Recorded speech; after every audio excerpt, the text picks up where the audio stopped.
चलिए देखिए, most important है फॉर गवर्नमेंट एग्जाम के लिए एमसीक्यू, ये आप लोग याद कर लीजिएगा और सबका आंसर भी मैं बता रहा हूँ और आंसर का सॉल्यूशन भी मैं बता रहा हूँ। ठीक है, देखिए फर्स्ट नंबर जो क्वेश्चन है वो पूछ रहा है convert 41 degree Celsius to Fahrenheit F, जिसका एफ ये होता है यूनिट। ठीक है, 41 डिग्री सेल्सियस को हम एफ में यानी कि फ़ारेनहीट में मतलब कैसे कन्वर्ट करेंगे और उसका वैल्यू कितना होगा।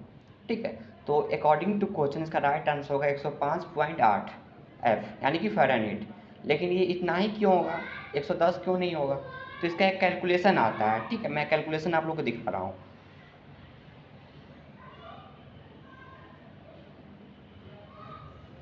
देखिए कैलकुलेशन, देखिए अगर आपको फ़ारेनहीट में कन्वर्ट करना है डिग्री सेल्सियस को, ठीक है, तो आप उसके लिए फॉर्मूला है 1.8 इंटू सी मीन सेल्सियस प्लस 32 और यही हमारा फॉर्मूला है। तो अब चलिए एक एग्जांपल के थ्रू समझते हैं। मान लीजिए अगर टेम्परेचर है 41 डिग्री सेल्सियस और वो हमको बोल रहा है जो इसको फ़ारेनहीट में कन्वर्ट करने के लिए, जैसा हमारा क्वेश्चन था। ठीक है, तो देखिए इसका जो फॉर्मूला है इसको फॉर्मूला पे लगाते हैं। देखिए 1.8 हमारा फॉर्मूला है इंटू यानी कि गुने, और सी के मतलब सेल्सियस यानी कि कितना हमारा टेम्परेचर है, तो हमारा 41 डिग्री सेल्सियस, तो हम सी के जगह पे 41 डाल देंगे प्लस 32 यानी कि हमारा जो ये कैलकुलेशन 32 हमारा वो बता रहा है फॉर्मूला। ठीक है, अब इसको आप इक्वल कीजिएगा। ठीक है, यानी कि 1.8 से 41 को ये कीजिएगा, गुने कीजिएगा और प्लस 32 कर दीजिएगा, उसका 105.8 फ़ारेनहीट आपका राइट आंसर आएगा। यही हमारे क्वेश्चन में था और मैंने ये भी बता दिया है जो फ़ारेनहीट को सेल्सियस में कैसे कन्वर्ट करेंगे। तो उसके लिए जो ये है वो हमारा फॉर्मूला आएगा 1.8 डिग्री सेल्सियस प्लस 32।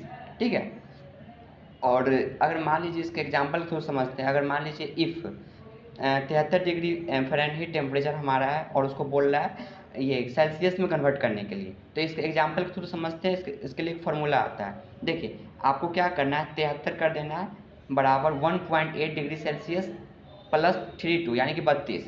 तो हमारा जो 73 वो उसके जगह पे हम सेल्सियस डाल देंगे। ठीक है, डिग्री सेल्सियस बराबर और इसके बाद जो हमारा जो ये आता है इसका फार्मूला है, फार्मूला प्रॉपर तरीके से समझिए, 73 माइनस 32 भागा 1.8। ठीक है, और इसका जो आप प्रॉपर तरीके से कैलकुलेशन कीजिएगा, जो राइट आंसर आएगा वो आएगा 22.8 डिग्री सेल्सियस, यानी कि हम फ़ारेनहीट को हम सेल्सियस में भी कन्वर्ट कर सकते हैं। किसके थ्रू? कैलकुलेशन के थ्रू। इसलिए इसका कैलकुलेशन आप लोग याद कर लीजिएगा, और जिन लोगों का थोड़ा बहुत मैथ वगैरह कमज़ोर होगा वो लोग कैलकुलेटर का भी ये ले सकते हैं हेल्प, लेकिन कैलकुलेटर का हेल्प सिर्फ ये करने के लिए, प्रैक्टिस करने के लिए कीजिएगा।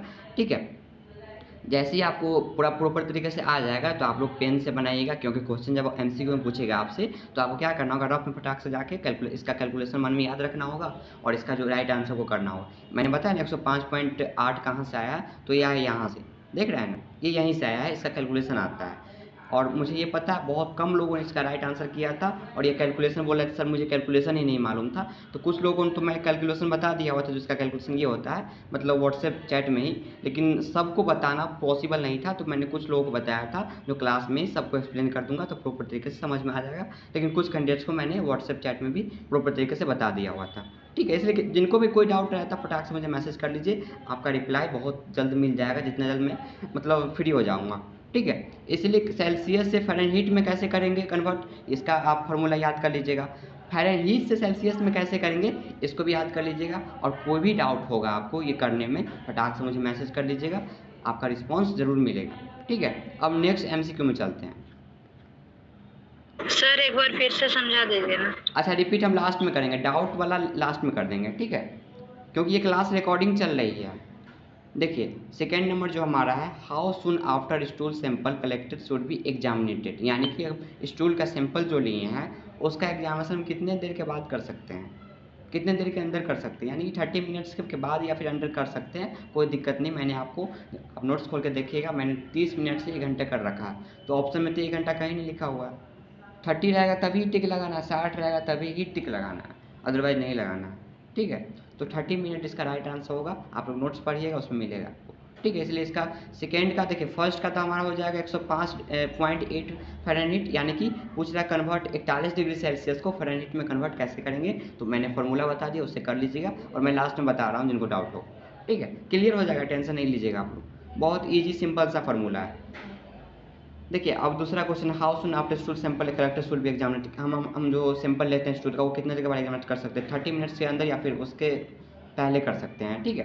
तो इसका राइट आंसर होगा यानी कि 2 का बी होगा, 30 मिनट। 3 नंबर क्वेश्चन देखिए which type of water is most chemically pure, यानी कि कौन सा ऐसा वाटर है जो केमिकली रूप से एकदम प्योर है। आपको पता होगा शायद जो हमारा डिस्टिल वाटर होता है वो केमिकली प्योर होता है, क्योंकि वो वेपर के द्वारा क्रिएट किया जाता है, बनाया जाता है, एकदम बहुत मतलब ज़्यादा उसको मतलब प्रोसेस के द्वारा बनाया जाता है, इसलिए वो केमिकली एकदम प्योर रहता है, ठीक है। उसमें कोई भी मतलब प्रॉपर तरीके से मतलब कोई भी उसमें बैक्टीरिया वायरस नहीं रहता, कुछ भी नहीं रहता है, ठीक है। ऐसे आप नॉर्मल पानी उसमें रहता है, उसमें बहुत सारा चीज़ आपको देखने को मिलता है, जो नल का रहता है या फिर नदी वदी का रहता है या फिर कहीं का, उसमें बैक्टीरिया वैक्टीरिया देखने को मिल सकता है, बहुत सारा पैरासाइट्स भी देखने को मिल सकता है, ठीक है।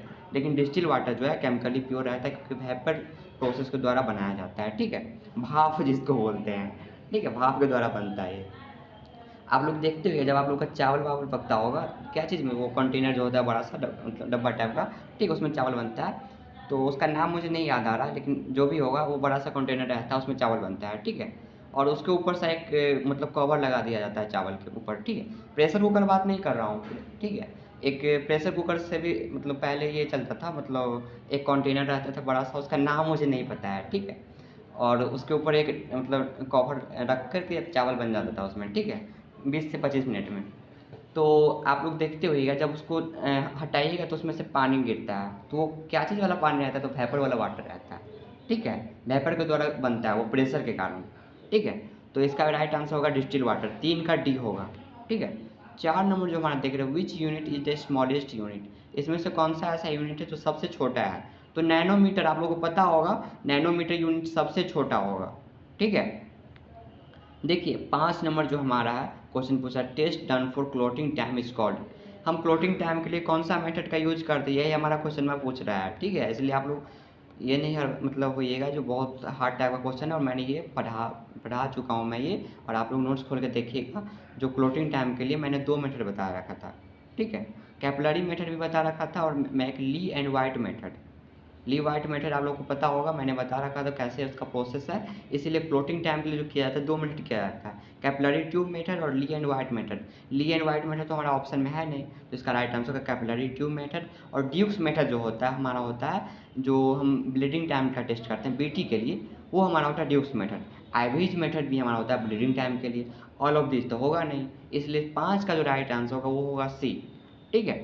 तो यही हमारा एमसीक्यू में था। आप लोग पाँचों एमसीक्यू प्रॉपर तरीके से याद कर लीजिएगा, और इसको लाइफ में कभी नहीं भूलिएगा। 5 में से 1 तो कभी पूछ ले सकता है आपसे मतलब कोई इंसान ही पूछ लेगा, और गवर्नमेंट एग्जाम में होगा तो लगभग 3-4 2-3 पूछ ही लेगा, इतना तो फिक्स ही है, इसलिए आप लोग याद कर लीजिएगा।